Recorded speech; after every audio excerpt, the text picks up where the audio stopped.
Il video di oggi, ragazzi, parlerà di due aspetti fondamentali nell'impianto fotovoltaico fai da te e non solo. Questo è un video dedicato ai principianti, ma non soltanto ai principianti, anche ai professionisti che, oberati dal loro lavoro, spesso e volentieri dimenticano alcune cose che sono essenziali in un impianto. Vi dico subito questo, ragazzi: collaborate con questo video, sotto nei commenti aggiungete tutto quello che avete fatto voi, le vostre idee, le vostre particolarità, affinché possiamo fare una divulgazione totale su questo canale, perché sapete che lo scopo primario qui è aiutare chiunque a produrre la propria corrente. Ebbene, di cosa parleremo oggi? Di manutenzioni e ottimizzazioni. Questi due elementi in un impianto fotovoltaico professionale, ma anche fai da te, sono essenziali. E inizio subito con lo spiegarvi che cosa sono questi due termini. Manutenzione è facile da capire. Bisogna manutenere, ovvero portare periodicamente, questa è la parola chiave, periodicamente, non una sola volta. Se noi facciamo una sola volta diventa installazione, quando abbiamo installato abbiamo finito, ma manutenere significa continuare a verificare, ovvero riportare tutti i prodotti, gli apparati, gli utensili e quant'altro alle condizioni quanto più possibilmente originarie, ovvero di alta efficienza e qualità. Questo è il primo termine. Il secondo termine riguarda appunto l'ottimizzazione. Dopo che abbiamo manutenuto, possiamo anche pensare di ottimizzare un impianto, ovvero andare a ripercorrere tutto ciò che abbiamo fatto, magari come primo impianto. Ci sono nuove tecnologie, ci sono prodotti nuovi, ci sono cavi di un certo tipo. Ebbene, possiamo andare a ottimizzare, ovvero migliorare quello che avevamo fatto, creando una connessione migliore piuttosto che creare un'ottimizzazione nell'efficienza. Ragazzi, faremo una lista lunghissima, infinita, di cosa fare per manutenere un impianto, per manutenere quello che c'è dopo l'impianto, ovvero la casa, e nel contempo come ottimizzare la nostra produzione fotovoltaica e il consumo fotovoltaico, perché significa produrre di più e archiviare nelle batterie di più invece che consumarlo istantaneamente proprio a motivo della mancanza di ottimizzazione. Quindi c'è uno spreco. Iscrivetevi a questo canale, ragazzi, e ci vediamo fra 4 secondi. Buona visione. Ebbene, come dicevo all'inizio di questo video, parliamo del primo aspetto, la manutenzione, e poi parleremo dell'ottimizzazione. Manutenere significa andare a fare un check totale, periodico, quindi io consiglio sempre, nel caso del fai da te, ogni 6 mesi, ma c'è chi lo fa anche ogni 4 mesi.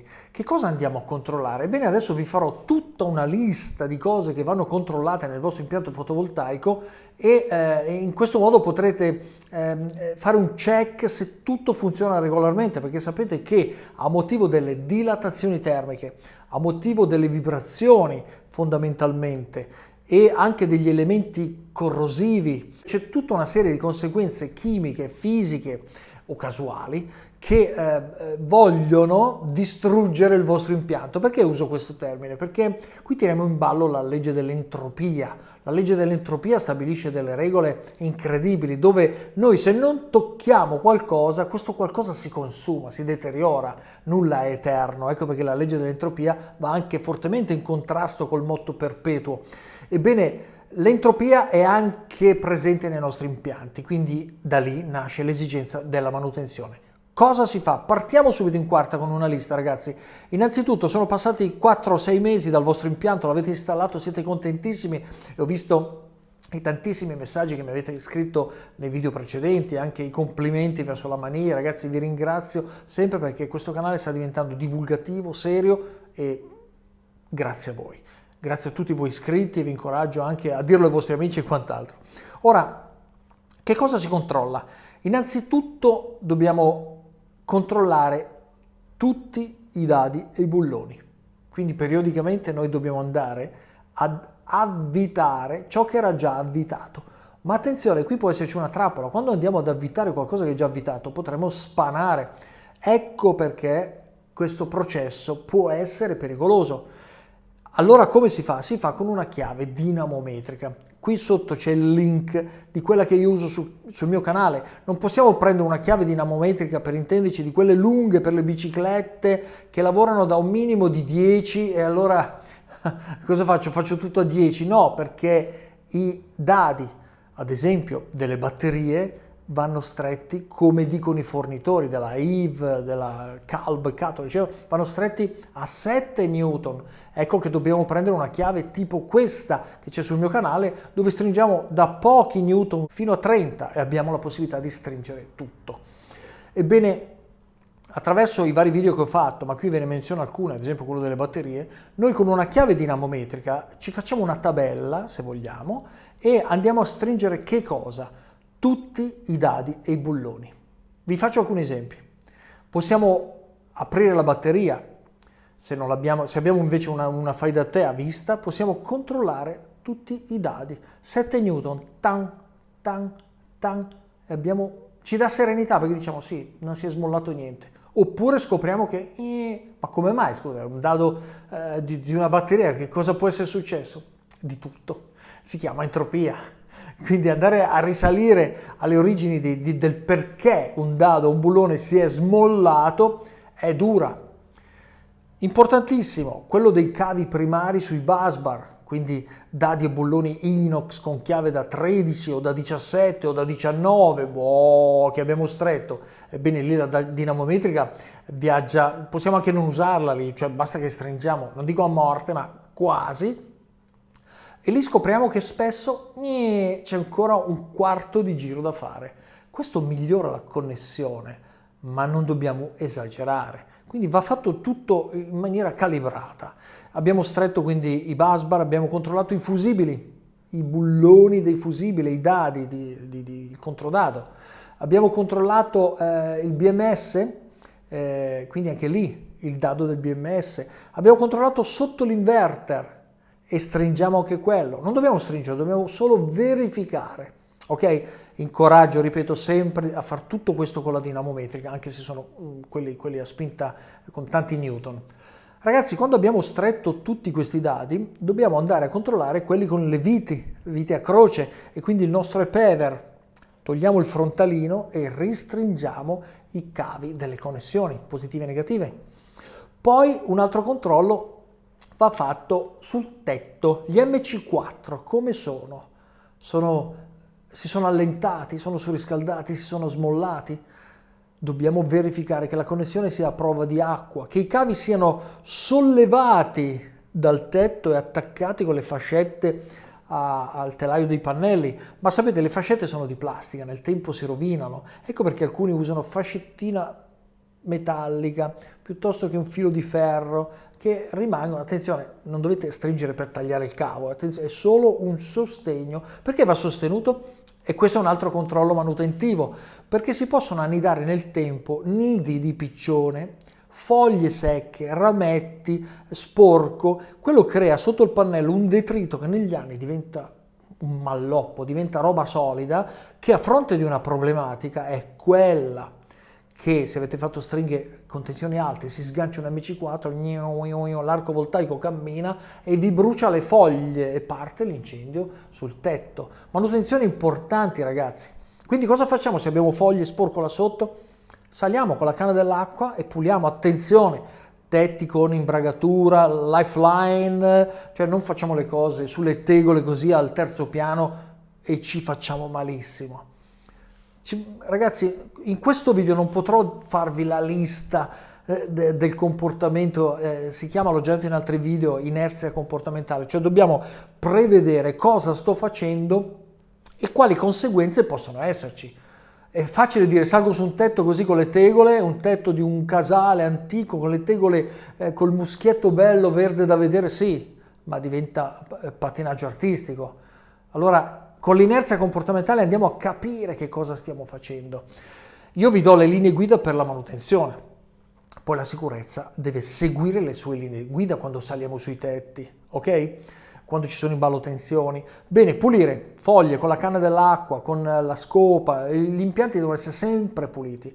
Quando siamo a terra, cioè nell'impianto, abbiamo controllato le connessioni e quant'altro, andiamo anche nel combiner box, guardiamo i nostri diodi col tester se sono ancora funzionanti. I fusibili, se un fusibile di 4 stringhe si è bruciato, non ce ne accorgiamo, dice ma sembra che sto producendo meno, va verificato. E non dobbiamo mettere uno più grosso, dobbiamo capire il perché. Sulle stringhe che sono di solito intorno ai 13-14 sulla serie, perché questo è il valore nominale oramai dei pannelli più grossi e sostanziosi, ebbene un fusibile, leggiamo l'etichetta dietro i pannelli, c'è scritto Max Fuse 25, mettiamo un 25, non possiamo mettere un 30, non va bene, ma neanche un 16. Allora mettiamo il fusibile massimo appropriato per quel pannello e la relativa stringa. Quando abbiamo controllato anche le connessioni dei fusibili, quindi sganciamo, puliamo, lucidiamo sempre il rame, facciamolo diventare anelli e quando lo rimettiamo, tlac. Se abbiamo, voi sapete, il fusibile è contenuto nelle 2 stringhette di metallo, no? Testiamo se il fusibile dondola dentro lì, c'è qualcosa che non va. Si è smollato il ferro per il calore, dobbiamo sostituirlo, o dobbiamo stringerlo, dobbiamo lavorare in modo da ottimizzare questa conduzione. Ok ragazzi? Poi anche lì nel combiner box tutte le viti e i bulloncini e i dadini che abbiamo messo nel collettore dove entrano i paralleli, poi vanno allo scaricatore, all'SPD, scaricatore di sovratensione, vanno al magnetotermico, anche lì stringiamo tutto, controlliamo tutto. Ebbene, in questo modo ridiamo vita e serenità anche a noi che diciamo ci ho messo 4 ore, ho ricontrollato tutto, spettacolare. Ma, attenzione, per controllare bene e fare una manutenzione efficace dobbiamo procedere nel modo che adesso vi elencherò. Ovviamente va comprata una pistola termica, e qui vedete quella che utilizzo io, c'è anche il link qua sotto, quindi abbiamo parlato di dinamometrica, abbiamo parlato di pistola termica, abbiamo parlato di tester, tutti questi link li trovate qua sotto, ma se li avete già meglio, vuol dire che non spendete. Cosa facciamo? Portiamo il nostro impianto a mezzogiorno, all'una, quando il sole picchia, alla massima potenza in percentuale di circa il 70-80%, non bruciamolo, del nostro inverter, voglio dire, attacchiamo dei carichi, facciamo una bella lavatrice, facciamo andare le pompe di calore di casa, se abbiamo il bestione arancione da 6 kW, portiamolo a 5, se abbiamo l'inverter della Mani da 8, portiamolo a 7, se abbiamo il Victron da 15, portiamolo a 10, 11, ebbene lì stiamo spingendo, aspettiamo un quarto d'ora, 20 minuti, e poi con la pistola termica ripercorriamo tutto quello che abbiamo fatto con la chiave inglese, col cacciavite a stella o piatto e quant'altro per vedere i punti di caduta di tensione. Questi punti sono quelli che creano una dissipazione. Se non abbiamo stretto bene qualcosa, questo dissipa. Ebbene con la pistola termica ce lo annotiamo anche ragazzi su un foglio.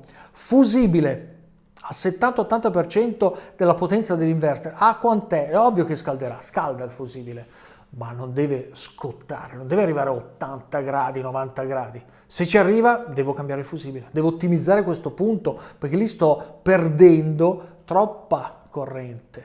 La tensione lì si trasforma in calore per caduta di tensione. Allora va sostituito, ma va sostituito con uno più grosso e basta? No! Deve essere sempre in linea con l'impianto che abbiamo fatto. Vi ricordo che i fusibili sulla linea madre, così viene chiamata, cioè batteria e barra equipotenziale, quella è la linea madre, inverter, il fusibile a monte deve essere grosso tanto quanto deve reggere il cavo. Questo non deve proteggere gli apparati, gli elettrodomestici, chiamiamoli così. Poi dalla barra equipotenziale possiamo mettere i fusibili, alcuni ce l'hanno già incorporato come gli EPEVER, alcuni invece bisogna sommarli, aggiungere, alcuni lasciano solo quello principale perché lì ci può essere solo un cortocircuito della linea madre, se no mettiamoli anche i fusibili mirati per gli apparati.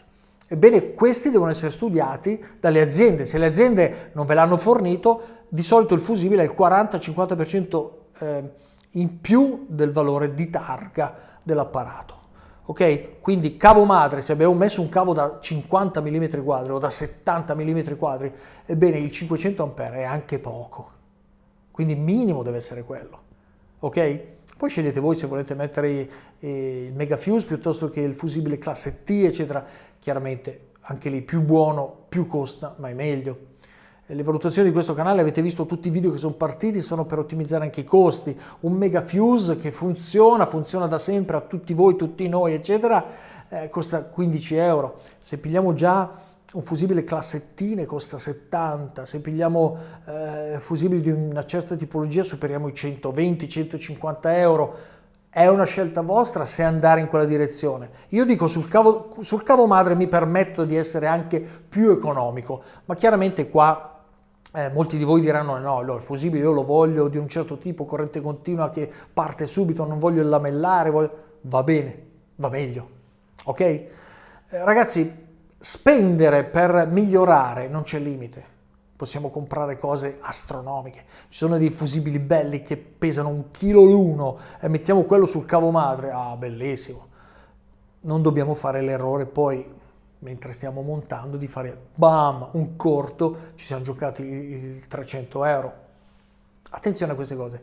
Andiamo avanti. Quando abbiamo controllato quindi tutto con la chiave inglese, con la dinamometrica e con i cacciaviti, andiamo a termica. Potenziamo l'impianto, via, assorbiamo, voglio dire, tantissimo nei ranghi già prestabiliti e con la pistola termica ripercorriamo tutto. Ci accorgiamo che un fusibile è lento, non è sufficiente, un cavo era meglio metterlo più grosso e andiamo a ottimizzare l'impianto, perché fa anche piacere quando un cavo di 1 metro che abbiamo visto che l'avevamo messo perché non avevamo soldi, adesso invece lo vogliamo cambiare, bene, lo cambiamo e siamo più contenti. Questo poi con la pistola misuriamo, caspita, questo è una scalda, ma l'altro mica lo buttiamo, ci serve per tutti i nostri progetti. Qui se vi faccio vedere quanti cavi ho, una montagna. Ora, cosa importantissima sui cavi, controlliamo anche con la pistola termica tutti i terminali, perché dai terminali, se abbiamo fatto una brutta crimpatura, se si è allentato nel tempo, quello è un punto di surriscaldamento micidiale, è forse uno dei più forti, il terminale con il cavo. Questo è un punto che va controllato, come? Ecco la pistola termica. Se abbiamo portato l'impianto a una certa potenza, lì, se la corrente non passa perché il cavo è dentro che balla, lì subito saliamo di gradi fino ad arrivare a far fumare il cavo. Attenzione, terminali, vi ricordo di usare quelli classe T, classe T, si chiamano T o A, non gli SC, dimenticateli gli SC, Savona Como, sono bruttissimi, sono dei lamellini, ci vogliono quelli grossi che vanno comprati nei negozi di impianti civili industriali, belli. Poi il cavo dentro va pulito, cioè togliamo lo stagno. Molti parlano di stagno elettrolitico depositato, quindi è talmente sottile che va bene. No, no.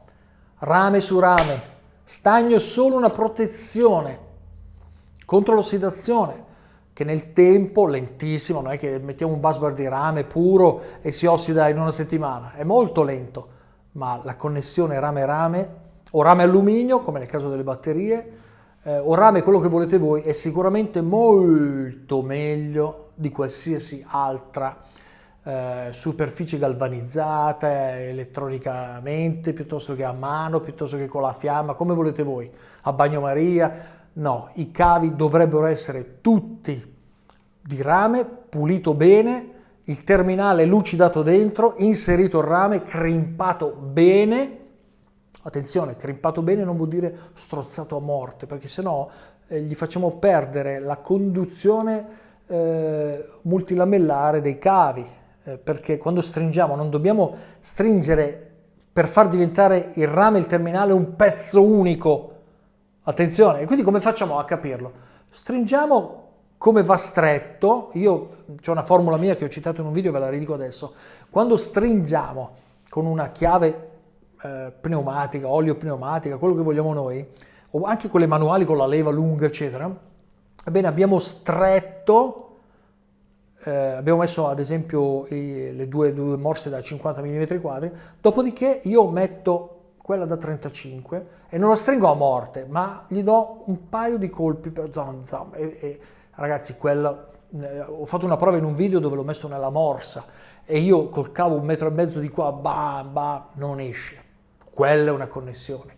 Poi il terminale sotto lucidato, là dove va appoggiato lucidato, stretto con le due chiavi da 17, nel caso dei busbar di un certo livello, quello, quando misuriamo con la pistola laser, lì non vediamo cadute di tensione. Questo è fondamentale. A questo punto, primo step, controllo totale bulloni, chiave inglese, cacciaviti, eccetera. Secondo, pistola termica, a posto, non c'ho cadute di tensione. Sì, ho cambiato un fusibile, grazie Gianni, sono contento. Passiamo allo step numero 3. 6 mesi? Un anno? Amici del canale mi hanno detto: Gianni, io è 4 anni grazie al tuo canale che ho fatto l'impianto fantastico, eccetera. Hai mai controllato i filtri? Perché sapete che i Voltronic e altri inverter, soprattutto ibridi, hanno i filtri sui lati. Ebbene, quei filtri sono intasati, sporchi, otturati. Controlliamo sempre i filtri dei nostri apparati, che possono essere apposta quelli degli inverter, dove ci sono le ventole. Spesso non vengono messi, tanti apparati non ce li hanno, alcuni hanno messo i filtri volontariamente ed è una buona cosa, però riflettiamo, sono poi puliti? Quindi alcuni sono di spugna e vanno prima soffiati, poi lavati, strizzati e ritornano nuovi. Altri invece vanno cambiati, che sono filtri microcarta, eccetera. Vi ricordo anche una cosa, passiamo allo step 2 temporaneamente, che non è la manutenzione ma l'ottimizzazione. L'ottimizzazione riguarda anche tutto ciò che c'è dopo l'inverter.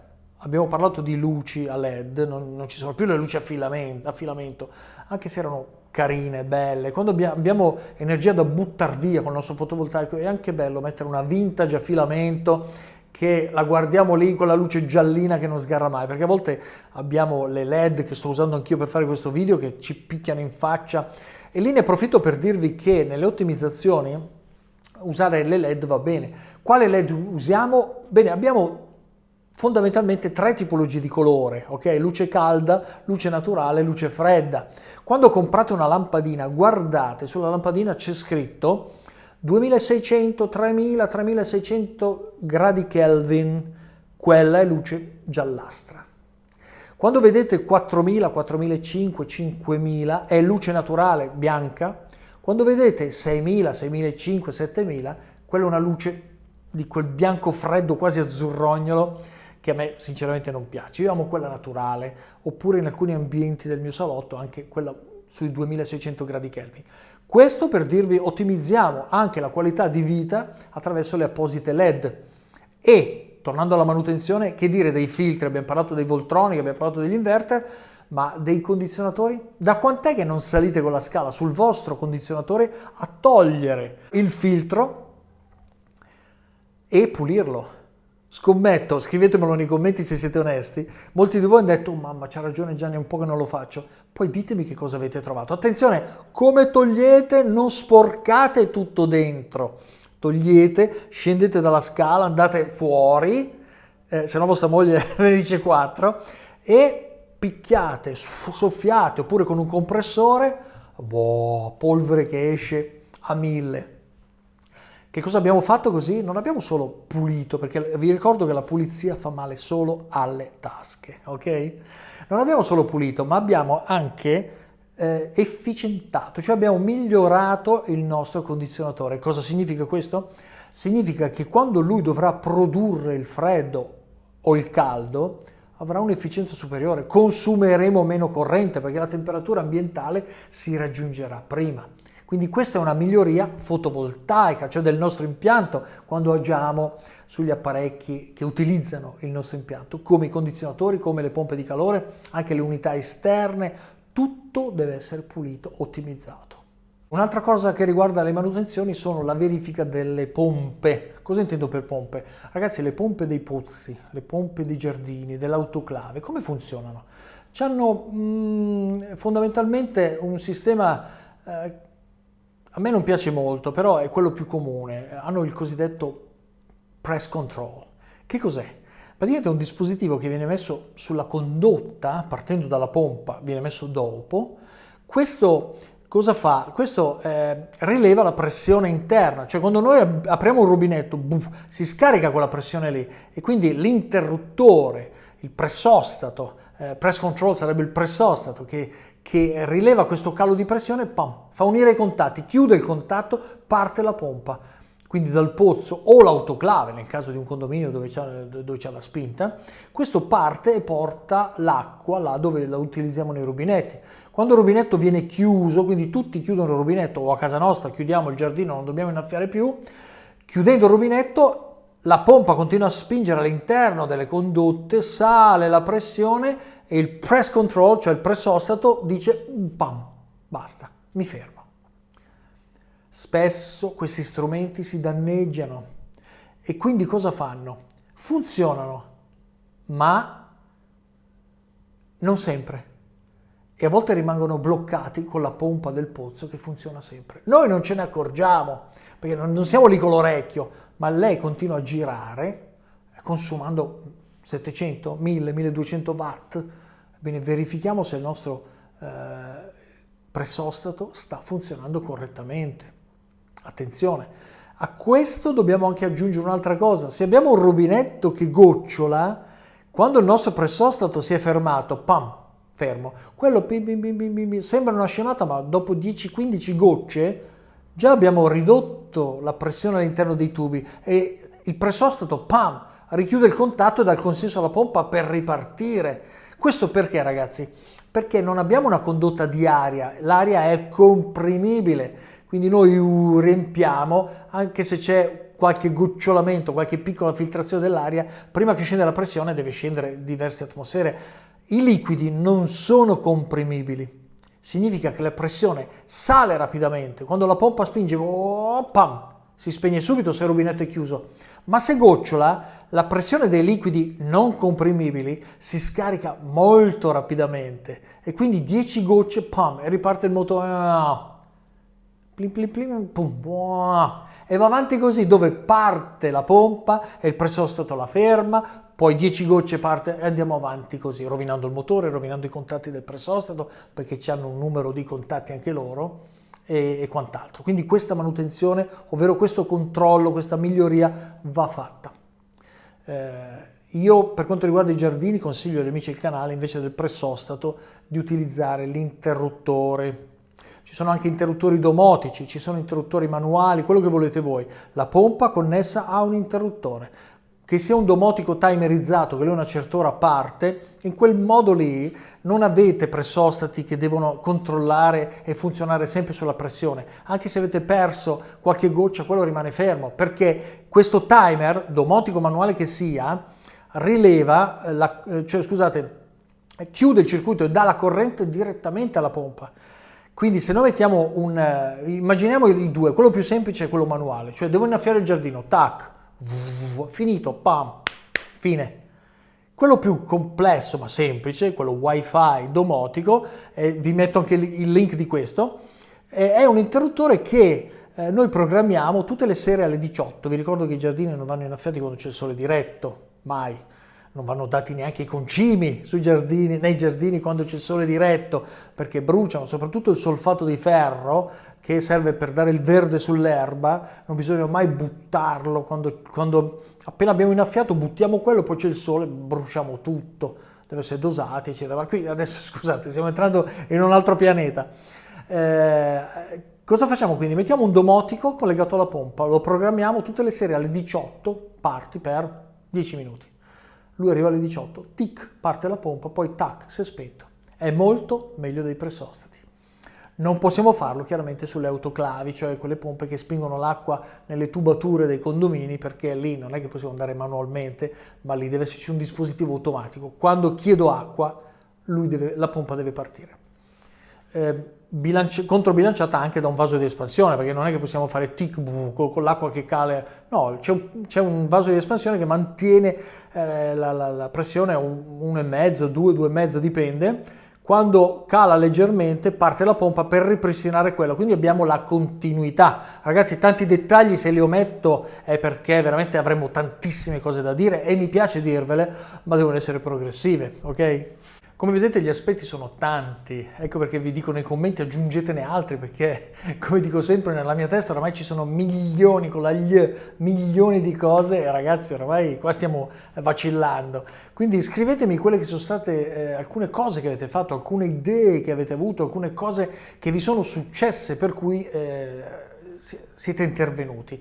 Ci sono poi anche le cose strane ragazzi, ma non sono così rarissime. Quando abbiamo il pacco batterie in box oppure ce l'abbiamo in uno sgabanotto, in un locale tecnico, ebbene lì entra la qualunque. Ho visto impianti ragazzi dove nella batteria autocostruita, l'amico del canale contentissimo, ebbene tra le celle si era cambiata la pelle un serpente. E voi sapete che i serpenti cambiano la pelle, man mano che crescono sostituiscono la vecchia con la nuova. E questo, aprendo il pacco batterie dopo X, ha trovato una pelle di serpente. Ora, poteva creare anche un cortocircuito, moriva chiaramente, ma non mi funziona più l'impianto, come mai? C'era un topo annidato con i piccolini, morto, lì Quindi verifichiamo anche i luoghi nascosti, cioè dove abbiamo messo il nostro impianto, che non ci siano nidi, che non ci siano accumuli portati dal vento di foglie e situazioni di umidità piuttosto che di nidi costruiti appunto dagli animaletti. Tra questi animaletti ci sono i ragni, perché sapete che le ragnatele sono conduttive, chiaramente sono sottilissime, quindi non danno così fastidio, non fanno cortocircuito, però se si vanno a ficcare all'interno delle schede, il ragno cammina e costruisce dentro lì una ragnatela, ebbene questa piccola conduttività all'interno delle schede elettroniche può essere dannosa ragazzi, questa sì. Una cosa importante è anche, l'ho detto prima, la pulizia fa male solo alle tasche. Puliamo i nostri apparati, i nostri inverter con un panno, un microfibra, passiamoli, polvere, manteniamoli sempre puliti. Però ho approfittato di questa frase sulla pulizia per dirvi che è sconsigliato utilizzare gli spolverini, che sono quelli fatti di materiale sintetico che è un attrattivo della polvere proprio per corrente elettrostatica. Se andiamo a passare questi per raccattare la polvere e passiamo sulle schede elettroniche eccetera, non è bello, quindi non usate gli spolverini sulle apparecchiature elettroniche perché possono creare una scintillazione elettrostatica che non fa assolutamente bene alle schede. Per tutti gli amici del canale che hanno le batterie al piombo, che siano della forklift o che abbiano costruito un impianto modesto con batterie anche della macchina eccetera, insomma tutte le batterie al piombo hanno bisogno della manutenzione, ovvero del controllo periodico del livello dell'elettrolita. Cosa si aggiunge se il livello è calato? Acqua distillata, non si aggiunge mai l'acido. Controllate questo livello, soprattutto d'estate dove c'è una forte evaporazione dell'elettrolita. Non evapora mai l'acido, evapora l'acqua distillata, ecco perché bisogna aggiungere, bisogna controllare. Ora, pulire costantemente i contatti delle batterie al piombo, perché l'acido solforico è un forte ossidante che può rovinare addirittura anche il rame e il piombo, e si crea quella sostanza biancastra, quel solfato che si attacca. Bene, una spazzola di ferro, scusate, di ottone, quelle gialle per intenderci, strofinate, avete pulito bene tutti i contatti, soffiate, pulite bene tutto, dopodiché date una micro spalmatura di grasso al litio. Il grasso al litio è il più resistente alla corrosione, sia quella classica dell'acqua ma anche degli acidi. È un grasso biancastro che ha proprio la funzione di resistere là dove viene depositato. È molto forte come grasso, non costa tanto, lo trovate ovunque, comunque vi metterò anche il link qua sotto. E col grasso al litio sui poli delle batterie o sui busbar eccetera, l'avevo fatto in uno dei miei primi video questo del grasso al litio, fate una leggera spalmatura anche con un pennellino, andate a spargere anche nei punti meno accessibili, perché col dito ovviamente non potete arrivare nelle microfessure. Detto questo, la vostra batteria ci guadagna in longevità perché non si crea ossidazione, c'è la stabilità dei contatti e quant'altro. Cosa importantissima ragazzi, controlliamo periodicamente i settaggi. È successo qualcosa? Si è spento un inverter? Si è azzerato un settaggio? fissiamoci anche quei settaggi che quando si spegne l'inverter cambiano sempre, quindi andiamo a controllare anche solo quello, ma già che ci siamo, controlliamo che tutto sia come abbiamo settato noi. Cosa intendo? Il paver non cambia mai, neanche se si spegne e quant'altro, però può succedere per chissà quale legge di Murphy. Ebbene, andiamo a vedere se i settaggi sono quelli che abbiamo stabilito noi: bulk, float, il duration time, il go back to battery, il go to net, tutti quei settaggi che abbiamo fatto, verifichiamoli in modo da dare continuità al nostro impianto. La stessa cosa per gli inverter. Controlliamo anche attraverso i vari software che abbiamo, che sia il BMS della Daily, che sia quello della Seplos, controlliamo se le celle si stanno sbilanciando in diversi periodi della settimana, quando c'è pieno sole che spinge, quando abbiamo tanto assorbimento, vediamo come si stanno comportando le celle, se c'è qualcosa di anomalo o se tutto va bene, ok? Torniamo un attimo anche a casa e andiamo precisamente nel frigorifero. Il frigorifero resta lì per anni, ma ragazzi, dietro dove c'è il motore, i frigoriferi moderni hanno la ventola. Quella ventola si riempie di polvere da far paura. Provate e poi ditemelo nei commenti, andate a vedere dietro il frigorifero e scrivetemi nei messaggi: Gianni, quanta roba c'era. Quello vi crea un isolamento del circuito, per cui la dissipazione del caldo che va all'esterno, perché il freddo viene proiettato all'interno, non c'è, e quindi il frigo mi macina ore di corrente fotovoltaica buttata per mancanza di efficienza. Questo quindi rientra nelle manutenzioni, ma è anche un'ottimizzazione dell'efficienza dell'impianto. Il frigorifero l'avete ridossato al muro in maniera incredibile perché non avevate spazio. Bene, ottimizziamo. Tanto così di distanza è meglio che attaccato al muro, perché quando va a scaldare il muro poi rimane una dissipazione inferiore che non creargli una colonna d'aria dietro, bastano 10 cm, per cui la parte che deve dissipare il calore rimane con la possibilità di cedere calore verso l'alto. Finisco questo video perché, come avete visto, vado a spada tratta sugli anni di competenza, ma vi rinnovo l'invito di scrivere sotto i commenti quali sono i vostri suggerimenti su manutenzione e ottimizzazione. Un altro è il getto della doccia. Quando usiamo la doccia consumiamo acqua calda che viene riscaldata dalle pompe di calore o dal gas, da quello che avete voi. Per ottimizzare adesso vendono dei getti, ragazzi, che voglio spiegarvi prima una cosa. Cos'è che dà la sensazione al nostro corpo di fare una doccia abbondante? Ci sono due modi. Uno è l'acqua abbondante, cioè ci buttiamo addosso l'acqua con questi getti che sono molto grossi, che devono essere compensati dalla pressione giusta, se no va a gocciolare. Alcuni mettono getti così bellissimo, ho fatto la cascata, ma poi hanno un'atmosfera nell'impianto e vedi che scendono gocce. Allora anche lì bisogna calibrare. Però adesso vendono dei getti che ti danno la sensazione della cascata. Andate a leggere nei vari negozi, questi getti li chiamano, adesso mi sfugge il nome, comunque ti danno un consumo di acqua inferiore del 25-30%, ma non ti cambia la sensazione perché la quantità di acqua che ti arriva è meno, ma è su più superficie. Non so adesso come spiegarvelo bene, quindi vi dà quella sensazione che stiate ricevendo tanta acqua, ma è meno, quindi usiamo meno acqua calda e dobbiamo scaldarla in maniera inferiore rispetto all'acqua calda che esce così a gratis. Ragazzi, queste sono le 100 cose che mi sono venute in mente, frutto dell'esperienza, come molti di voi lo sanno, è anni e anni che si fa questo su questo canale e anche nella mia vita personale, fin dal 1980. Spero di essere stato utile come al solito, aspetto nei vostri commenti le vostre sensazioni, ma anche le vostre esperienze, i vostri consigli, tutto ciò che avete da suggerire agli altri amici del canale, perché qua la mission è collettiva, aiutare chiunque a produrre la propria corrente, e con questo video manuteniamo e ottimizziamo in modo da far rendere il nostro impianto fotovoltaico ancora meglio. Iscrivetevi a questo canale, ci vediamo al prossimo video, buona giornata.